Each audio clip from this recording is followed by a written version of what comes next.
क्यों जी? वो बन जाए किसी पार्टी का टिकट लेकर बन जाता है आर्य भी, ऐसा नहीं कि नहीं बनता, बन जाता है, लेकिन वो उस पार्टी के मंतव्यों से बंधा होता है, उस पार्टी की विचारधारा से बंधा होता है। उस समय देखा जाए तो वास्तव में वो व्यक्तिगत में तो आर्य है, लेकिन वो राज्य के स्तर पर कोई आर्य नहीं है। वो राज्य के स्तर पर तो सेकुलर है, वो वैसा ही है जैसी पार्टी की विचारधारा है, जैसी संविधान की विचारधारा है, वो वैसा ही है। वो वास्तव में आर्य होता ही नहीं। आर्य होते हुए भी वो आर्य का ज्यादा कुछ कर ही नहीं पाता, वो उससे बंधा ही रह जाता है। हम सब देखते हैं कि आर्य समाज के नेता, आर्य समाज के विद्वान बन गए बेचारे, अधिकारी बन गए, राज्य अधिकारी बन गए, और राज्य अधिकारी बन करके दशहरे पर जाकर के दुर्गा पूजा करनी पड़ी। क्यों करनी पड़ी? इसलिए करनी पड़ी क्योंकि वो संविधान से बंधा। उस समय वो आर्य है ही नहीं, वो तो जैसा सेकुलर संविधान है वैसा ही वो भी है उस समय। तो इसका अर्थ है कि हमें आर्य राज्य चाहिए, और आर्य राज्य के लिए हमें आर्य समाज चाहिए। जब तक ये समाज आर्य नहीं होगा तब तक हम आर्य राज्य नहीं ला सकते। तो आर्य समाज बनाना होगा, और आर्य समाज बनाने के लिए हमें आर्य चाहिए, आर्य परिवार चाहिए, क्योंकि समाज बनता है परिवारों से। तो हमें आर्य परिवारों की आवश्यकता पड़ेगी। जब तक आर्य परिवार नहीं होंगे तब तक आर्य समाज नहीं बनेगा। भवन तो बन जाएंगे, संस्थाएं बन जाएंगी, 10-10, 11-11 लोगों की रजिस्टर्ड भी करवा लोगे, हर गांव में करवा लो, हर गली में करवा लो, उसका लाभ भी होगा। लेकिन अगर आर्य समाज बनाना है, अगर इस समाज को आर्य बनाना है, तो हमें आर्य परिवार बनाने होंगे। और जब वो आर्य परिवार परस्पर मिलकर के संबंधों में आएंगे, जब आर्य परिवारों के परस्पर संबंध होंगे, तो जिस समाज का निर्माण होगा वो आर्य होगा। क्योंकि वहां क्या होगा? वहां आर्य पुत्र होंगे, आर्य पुत्री होंगी, आर्य पिता होंगे, आर्य माता होंगी। अर्थात ये सुनिश्चित हो जाएगा कि अगली पीढ़ी आर्य बनेगी। वास्तव में हम सब करते तो रहे हैं, कार्य को कर भी रहे हैं, लेकिन जिस युद्ध स्तर पर कार्य की आवश्यकता है उस युद्ध स्तर पर कार्य नहीं हो पा रहा है। और उसका कारण है कि हमारा यज्ञ क्षीण है। इस संबंध में ब्राह्मण ग्रंथ में एक कथा आती है। कहते हैं एक बार देवताओं का और असुरों का युद्ध हुआ। असुरों ने देवताओं की नगरी पर चढ़ाई कर दी, और जब चढ़ाई कर दी तो देवता हार गए, और हारने पर इंद्र को अपनी इंद्रपुरी छोड़नी पड़ी। वहां से भाग लिए, अब वन में भटक रहे हैं।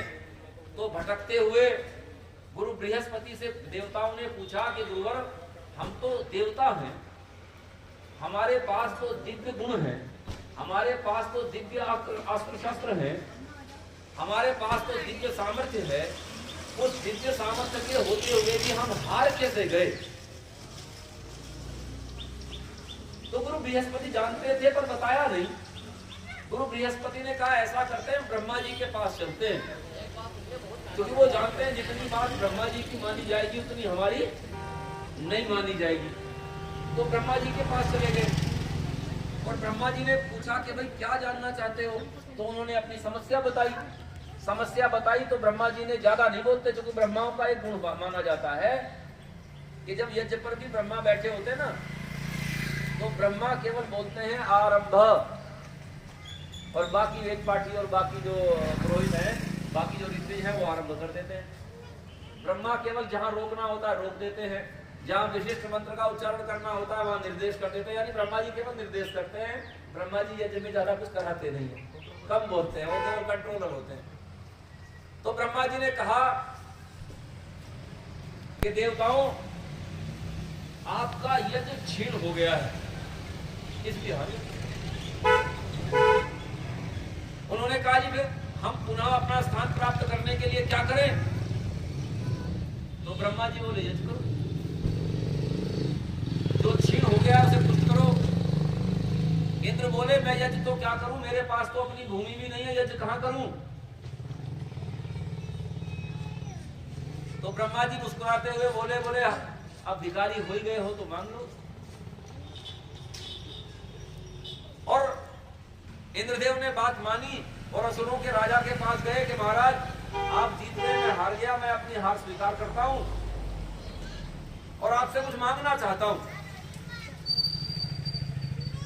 तो अब असुरों का राजा अहंकार में है, अहंकार में है तो वहां कोई समस्या नहीं। बोले अच्छा मांगना चाहते हो, मांगने पर आ गया देवताओं का राजा। बोले मांग लो। तो उसने मांग लिया। उसने कहा कि मुझे केवल यज्ञ के लिए भूमि दे दो, जिस पर मैं यज्ञ कर सकूं, मुझे उतनी भूमि दे दो।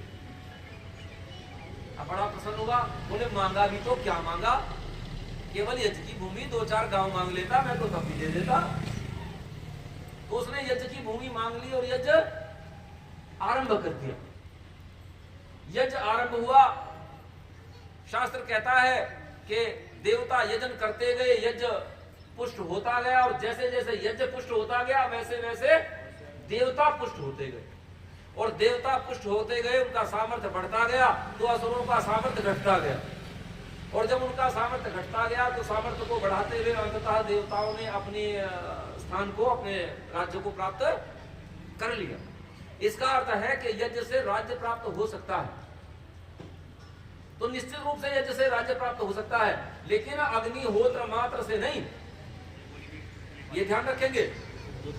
राज्य प्राप्त हो सकता है यज्ञ से, अग्निहोत्र भी यज्ञ है, अग्निहोत्र भी यज्ञ है।